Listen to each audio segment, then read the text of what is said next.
Hello friends, मैं doctor Kuldeep Mishra, मेरे साथ हैं doctor Sanjeet Sahu. Hello friends. आज का हमारा विषय है मलद्वार की बीमारियों में जो रेजिमेन हम लोग फॉलो करने के लिए बताते हैं, उसमें से एक पैदल चलना, फिजिकल वर्क करना, ये किस तरीके से लाभदायक है, आज हम देखेंगे डॉक्टर संजीत साहू। जैसा कि सर ने कहा, आज का हमारा विषय है, क्योंकि आज हम लोग पाइल्स, हेमोरॉइड, जिसको हम लोग अर्स भी कहते हैं, इस पे स्पेशली बात करेंगे, जो कि मलद्वार की एक बीमारी है। अब क्या होता है कि जो लोग ज़्यादा देर तक बैठे रहते हैं, जैसे स्टूडेंट हैं या कोई जॉब हम करते हैं, जब लंबे समय तक हमें कुर्सी बैठे रहना पड़ता है, या मान लेते हैं एक जगह कहीं हम जॉब खड़े हो गए जॉब कर रहे हैं, तो क्या होता है, हमारे मलद्वार के आसपास की ब्लड सप्लाई कम होने से हमें पाइल्स होने की संभावना बढ़ जाती है। तो इसको हम कैसे सॉल्व कर सकते हैं? अपनी जॉब को बिना छोड़े, चूंकि स्टूडेंट है भाई, पढ़ना तो पड़ेगा ही, आप अपनी जॉब मतलब पढ़ाई भी करिए, अपनी जॉब भी कंटिन्यू रखिए, या कहीं एक जगह खड़े होकर जॉब करते हैं, उसके साथ साथ कैसे हम अपनी लाइफ को कैसे मतलब ऐसा क्या एक्सरसाइज करें, ऐसा क्या काम करें ताकि हमें पाइल्स या हेमोरॉइड या अर्स हमें ना बने। तो आज का हमारा यही विषय है, लंबे समय तक बैठने या एक जगह खड़े रहने से क्या पाइल्स बन जाएगी, और अगर हम ज़्यादा पैदल चलें तो क्या पाइल्स की समस्या कम हो जाएगी। हम पूरा मेडिकली आपको आज बताने की कोशिश करेंगे। देखिए, जैसे मान लेते हैं यहाँ पे एक व्यक्ति को हमने शो किया है, ये पेशेंट बैठा हुआ है या हम एक कुर्सी पे बैठे हुए हैं।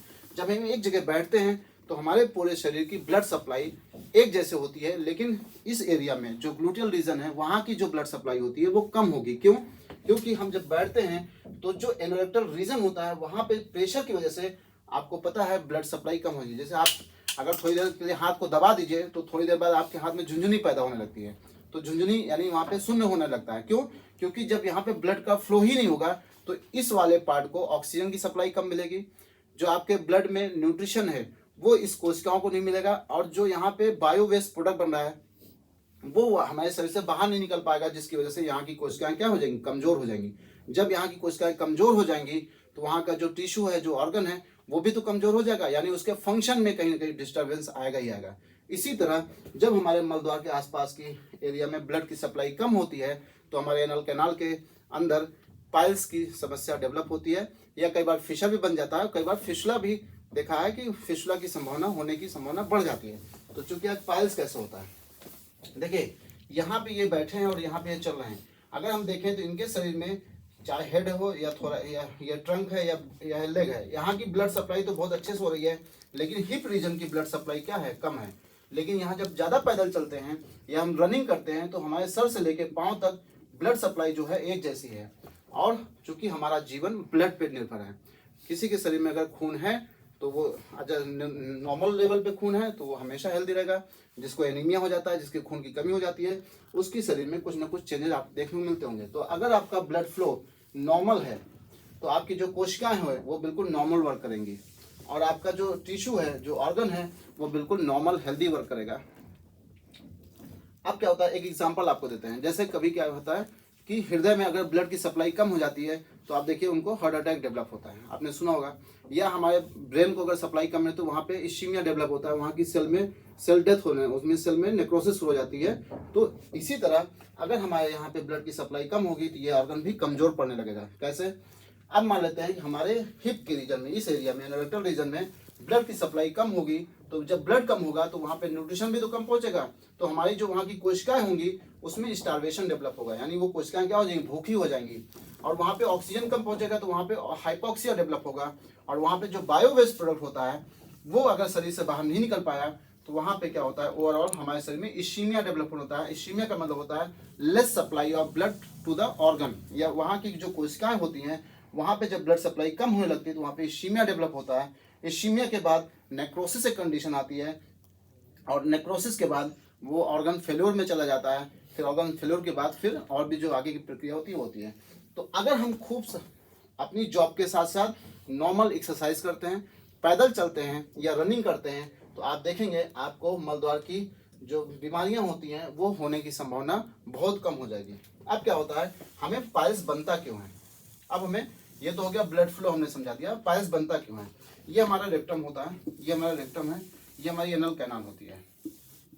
एनल कैनाल के जो म्यूकोसा मेम्ब्रेन होती है और ये इंटरनल स्फिंक्टर होता है, इसके बीच में ब्लड वेसल्स होती हैं, जिसमें हम कह सकते हैं ये आर्टरी है और ये वेन है। आर्टरी से क्या होता है, ब्लड हमारे हृदय से यहाँ पे आता है और वेन के थ्रू हमारे शरीर में वापस फिर हृदय को चला जाता है। तो ये जो यहाँ पे बनता है, ये जो कॉम्बिनेशन होता है यहाँ पे जो कहते हैं कि एनास्टोमोसिस यानी जुड़ता है, उसको हम लोग बोलते हैं हेमोराइड। ये हेमोराइड कहलाता है। हेमोराइड माने पाइल्स। ये नॉर्मल है, लेकिन क्या होता है अगर हम इस पे प्रेशर दे दें या यहाँ पे दबाव पैदा हो तो जो वेन होता है वो अच्छे से ब्लड को वापस नहीं ले जा पाएगा और ब्लड हमारा वापस यहीं पे रुकना शुरू हो जाएगा। जब यहाँ पे ब्लड रुकेगा तो ये जो यहाँ पे जो हमने रिंग बनाया इसमें सूजन डेवलप होगी। जब ये सूजन डेवलप होगी यानी यहाँ पे स्वेलिंग डेवलप होगी, जब ये स्वेल करने लगेगा तो ये पाइल्स के फॉर्म में हमारे शरीर से बाहर आने लगता है। तो क्या हुआ, बिकॉज ऑफ यहाँ पे हो सकता है कि स्ट्रेस की वजह से, या यहाँ पे दबाव की वजह से, या यहाँ पे इंट्रा एब्डोमिनल प्रेशर बढ़ने की वजह से, या हो सकता है वेन में कोई दबाव था जिसकी इस वेन हमारी ब्लड को वापस ले जा पा रही है, तो ये हमारी स्वेल करने लगती है। स्वेल करने लगती है तो इसको हम लोग बोलते हैं हेमोराइड या पाइल्स बोलते हैं। तो क्या होता है कि अब दबाव पड़ा तो पाइल्स हो गई। अगर हम उस दबाव को हटा दें और हम अगर खूब पैदल चलें, खूब एक्सरसाइज करें, तो ये जब दबाव हटता है तो जो हेमोराइड होते हैं वो वापस ब्लड का फ्लो मेंटेन होने की वजह से हेमोराइड वापस ठीक हो जाते हैं। कई बार हमने देखा ग्रेड 1 ग्रेड 2 का हेमोराइड नॉर्मल खान पान से, नॉर्मल एक्सरसाइज से ही लोगों का ठीक हो जाता है। ठीक है, तो ये है कि अगर आप अच्छे से नॉर्मल एक्सरसाइज करते हैं, खूब पैदल चलते हैं, तो आपको ये वाली जो समस्या है वो कभी नहीं डेवलप होगी। और इसके साथ साथ क्या है कि जैसे आप स्टूडेंट हैं या मान लेते हैं कहीं कोई जॉब कर रहे हैं, मजबूरी बस आपको एक जगह बैठना पड़ रहा है या खड़ा होना पड़ रहा है, तो आप उसको करिए, उसको छोड़िए नहीं। लेकिन हमने देखा है कि जैसे मान लेते हैं हम 1 घंटा पढ़ाई करते हैं, 1 घंटा ना पढ़कर अगर हम 45 मिनट पढ़ें, 45 मिनट या 50 मिनट पढ़ के हम उठ जाए 10 मिनट पैदल चल रहे हैं थोड़ा सा तेजी से, तो जो ब्लड का फ्लो यहाँ पे मेंटेन नहीं हुआ था 10 मिनट में फिर से वापस मेंटेन हो जाएगा। जो ये डेवलप हो रही थी कंडीशन, ये वापस आ जाएगी। ये रिवर्सिबल होता है, ऐसा नहीं कि रिवर्सिबल नहीं होता है। इस्कीमिया तक कंडीशन हमेशा रिवर्सिबल होती है। जैसे ही यहाँ पे प्रेशर कम होगा वापस ब्लड फ्लो मेंटेन होगा और जो ये समस्या बन रही थी वो वापस नॉर्मल हो जाएगी। तो अगर आप 50 मिनट या 60 मिनट पढ़ते हैं तो 10 मिनट का रेस्ट लीजिए, यानी पैदल चलिए, फिर वापस आके बैठिए, काम करिए। इसी तरह कहीं खड़े रहते हैं, 50 मिनट खड़े हैं तो 10 मिनट टहल के फिर वापस आके खड़े हो जाइए, तो आप देखेंगे आपकी बॉडी का जो ब्लड फ्लो है वो मेंटेन हो जाएगा और आपको ये सब समस्या नहीं आएगी।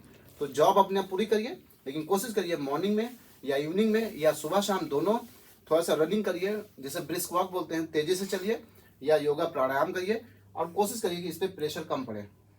तो आप देखेंगे ये सब समस्या आपको कभी जीवन में नहीं आएगी। जैसा कि डॉक्टर साहब ने बताया कि जो ये कंडीशंस हैं, ज़्यादा ऐसे प्रोफेशनल्स को जिनको ज़्यादा बैठना पड़ता है या ज़्यादा खड़े होना पड़ता है उनको होती हैं। मैं हाईलाइट करना चाहूँगा, जैसे पुलिसमैन हैं, चौराहे पे मान लीजिए लगातार ड्यूटी है, 8-8 घंटे खड़े रहते हैं, या कंप्यूटर ऑपरेटर्स हैं जिनको बैठना पड़ता है, या ड्राइवर्स हैं, उन लोगों के लिए ये वीडियो बहुत लाभदायक होने वाली है। आप देखिए और इन चीज़ों को फॉलो करिए।